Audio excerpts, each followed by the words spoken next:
आज हम जिस करेंसी का यूज़ कर रहे हैं, क्या फ्यूचर में वो रिप्लेस हो जाएगी डिजिटल करेंसी से? आज कई सारी डिजिटल करेंसी आ गई हैं, जैसे बिटकॉइन, क्रिप्टो करेंसी। आइए जानते हैं कि इंडियन करेंसी का फ्यूचर क्या होगा और इसे कैसे यूज़ में लाया जाएगा। 114 countries including India digital currency की एक्सप्लोरेशन कर रहे हैं। जैसा कि हमें पता है, इंडिया ने पायलट आधार पर अपना रिटेल CBDC को लॉन्च किया है। CBDC पेपर करेंसी का डिजिटल फॉर्म है और किसी भी नियामक संस्था द्वारा ऑपरेट नहीं होने वाली क्रिप्टो करेंसी के ऑपोजिट सेंट्रल बैंक के थ्रू इशू और सपोर्टेड लीगल करेंसी है।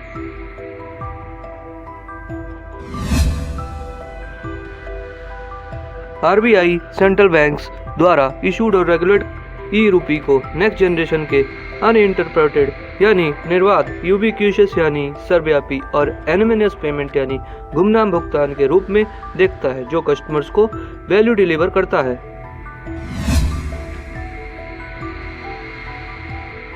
क्या जरूरत है पेमेंट मोड्स को चेंज करने की? आइए आपको बताते हैं। RBI ने डिसाइड किया था कि 2000 रुपये के नोटों को यूज से विड्रॉ कर देंगे और अब 2000 के नोटों को बाहर कर दिया गया है। 2016 में नोटबंदी की याद दिलाते हुए एक कदम में लोगों को अब इस साल 30 सितंबर को इन नोटों को बदलने के लिए कहा गया था।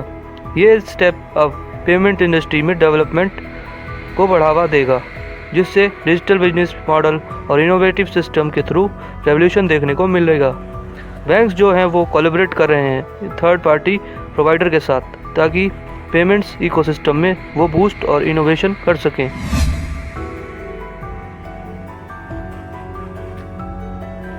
गवर्नमेंट ने डिजिटल पेमेंट को बढ़ावा देने के लिए यूनिफाइड पेमेंट इंटरफेस UPI जैसे प्लेटफॉर्म उपलब्ध कराए हैं। नतीजा हम बात करें तो RBI ने 2018 के बाद से इंडिया में डिजिटल पेमेंट्स में दुगनी वृद्धि दर्ज की है। 2022 में भारत ने 149.5 ट्रिलियन UPI और कार्ड लेन देन का रिकॉर्ड दर्ज किया है। इंडिया की डिजिटल पेमेंट्स एनुअल रिपोर्ट के अनुसार UPI 74.5 बिलियन से अधिक हो गया है और ट्रांजैक्शन ₹126 ट्रिलियन हो गया है।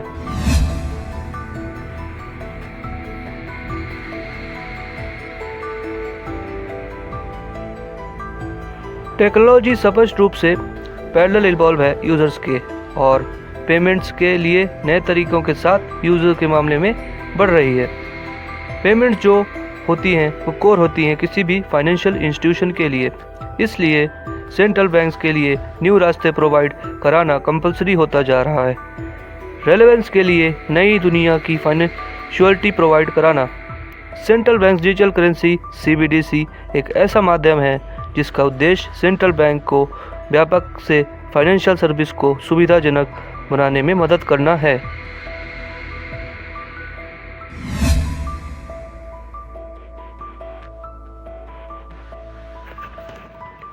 RBI ई-रूपी इंडियन CBDC को लागू करने के लिए इस डिजिटल फॉर्म फिएट करेंसी को इशू और रेगुलेट करेगा, जिसको वो अगली जनरेशन के पेमेंट मोड के रूप में देखता है, जो सर्वव्यापी, यूबीक्यूशियस और एनोनिमस यानी गुमनाम, जो कस्टमर को वैल्यू और एक सेटिस्फाइंग एक्सपीरियंस प्रदान करता है।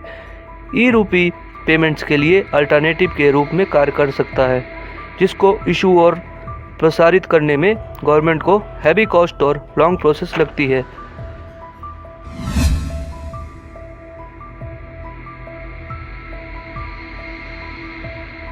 एग्जाम्पल की अगर बात करें तो हर 100 रुपीज़ के नोट के लिए कॉस्ट एस्टिमेट 4 इयर्स के अराउंड 15 से 17% है, जिसमें प्रिंटिंग, डिस्ट्रीब्यूशन जैसे तथ्य शामिल हैं। जैसे ही कैश सर्कुलेशन इंक्रीज होता है, इससे प्रेशर बनता है डिस्ट्रीब्यूशन और स्टोरेज चैनल पर और एनवायरनमेंट में कार्बन फुटप्रिंट पर।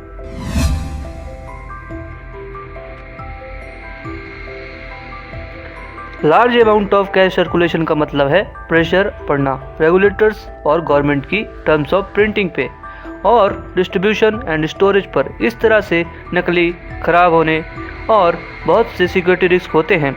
नकली नोट एक बड़ा रिस्क है, क्योंकि RBI की रिपोर्ट में कहा गया है कि 2021 से 22 में नकली 2000 और 500 के करेंसी नोट्स पर इंक्रीमेंट देखने को मिला है।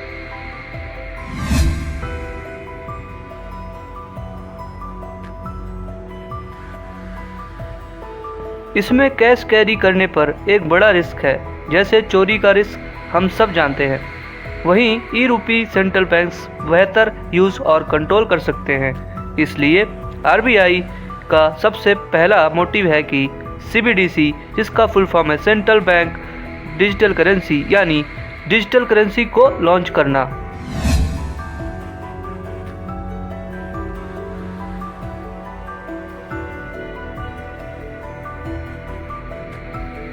ई रूपी को लॉन्च करने से इंडिया एक स्टेप लेगा डिजिटल इकोनॉमी की ओर, एक राइज को देखते हुए mobile and internet based payments में और क्रॉस बॉर्डर ट्रांजैक्शन में।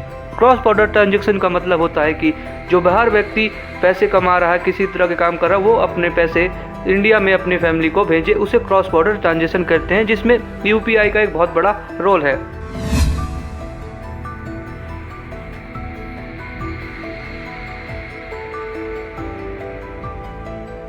सीबीडीसी के लिए अगर इंडिया के इनिशिएटिव की बात करें तो दिसंबर 2022 में आरबीआई ने रिटेल ई रूपी के पायलट लॉन्च किए थे।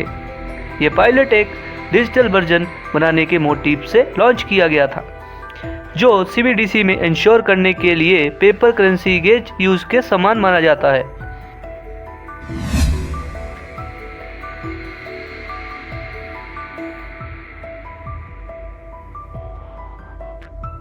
ई रूपी के लॉन्च के साथ इस बात को लेकर कंफ्यूजन है कि यूपीआई सीबीडीसी से कैसे अलग है।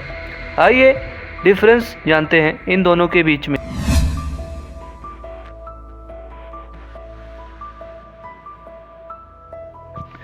दोनों के अगर डिपेंडेंसी की बात करें तो यूपीआई ट्रांजैक्शन अकाउंट्स के बीच होते हैं, इसलिए ये national payment corporation of India NPCI और पेमेंट सर्विस प्रोवाइडर्स पीएसपी पर डिपेंड हो रहते हैं। जब कोई पेयर यूपीआई पेमेंट से दूसरे पेयर को ट्रांजैक्शन करता है तो उसमें एनपीसीआई पेयर, बैंक पेयर और पीएसपी इन्वॉल्व रहते हैं।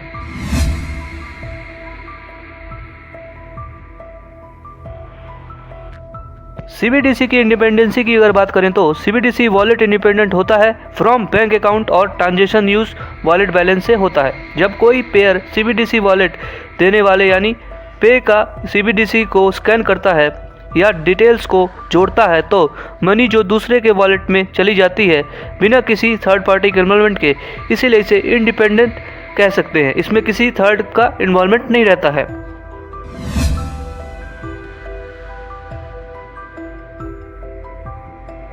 सेटलमेंट की अगर बात करें तो यूपीआई में सेटलमेंट एंड यूजर्स का इंस्टेंटली मनी और तुरंत डेबिट और क्रेडिट होता है। हालांकि इंटर बैंक सेटलमेंट लेट और सेटल्ड तरीके से होता है।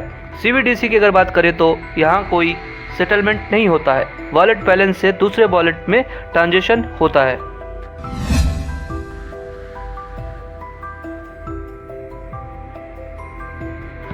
एनोनिमिटी यानी गुमनामी की बात करें तो यूपीआई ट्रांजैक्शन बैंक के थ्रू रिकॉर्ड किए जाते हैं और रिफ्लेक्ट करे जाते हैं सेटलमेंट के थ्रू। जब कोई पेयर यूपीआई के थ्रू ट्रांजैक्शन करता है तो पेयर के बैंक से पैसे डेबिट हो जाते हैं और दूसरे के अकाउंट में क्रेडिट हो जाते हैं। यह बैंक के सेटलमेंट्स और बैंक लीगर दोनों में रिफ्लेक्ट होता है, जैसे नॉन एनोनिमस यानी गुमनामी हो जाता है।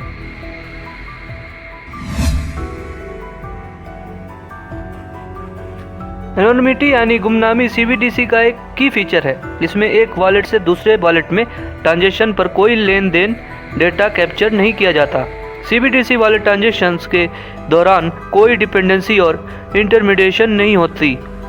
इसका मतलब ये है कि ट्रांजैक्शन के सेटलमेंट को रिकॉर्ड नहीं किया जाता, इससे ये एनोनिमस यानी गुमनाम हो जाए और 50,000 रुपये से कम के भी ट्रांजैक्शन के लिए किया जाता है।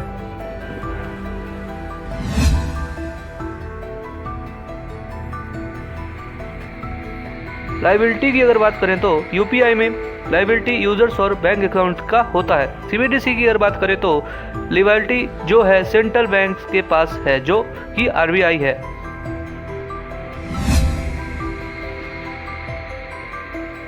आखिरी में आपको बता दें कि तेजी से एडॉप्टेशन और ज़्यादा यूसेज के कारण यूपीआई एक पॉपुलर मोड ऑफ पेमेंट बन चुका है इंडिया में। यूपीआई ने इंडिया में डिजिटल पेमेंट्स की पहुंच को एक्सेलरेट करने में इम्पोर्टेंट रोल प्ले किया है, जिससे ये एक पोटेंशियल प्लेटफॉर्म बन गया है। CBDC के साथ मर्ज करने के लिए ये मिक्सअप एक बेटर पेमेंट सोल्यूशन ऑफर करेगा फंड ट्रांसफ़र और एक्सेसिबिलिटी के लिए।